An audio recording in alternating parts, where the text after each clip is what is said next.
La mise en œuvre du développement de l'armée, vous le savez maintenant, est en cours depuis 1 mois et demi.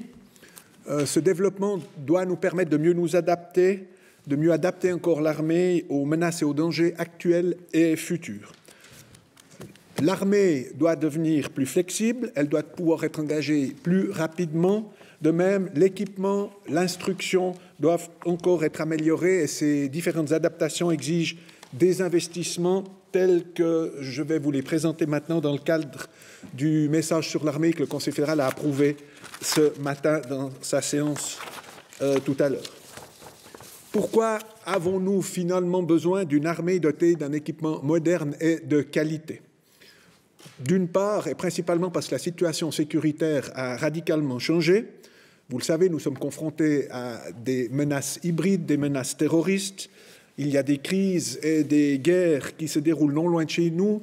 Nous avons aussi des problèmes avec des cyberattaques d'une certaine ampleur, parfois même d'une grande ampleur. Nous avons affaire à des catastrophes naturelles.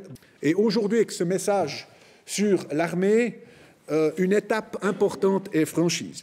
Les acquisitions qui figurent dans le document s'inscrivent dans un objectif central du DEVA, du VEA. Une armée bien équipée, axée sur l'évolution de la menace.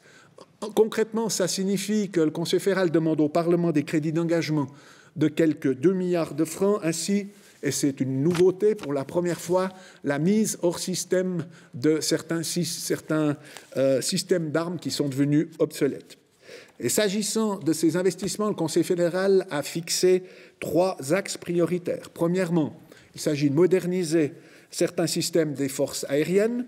Deuxièmement, de compléter l'équipement de nos soldats. Et troisièmement, de développer l'infrastructure d'instruction. Vous le voyez, l'armée dispose encore de systèmes d'armes qui sont obsolètes, inutilisables.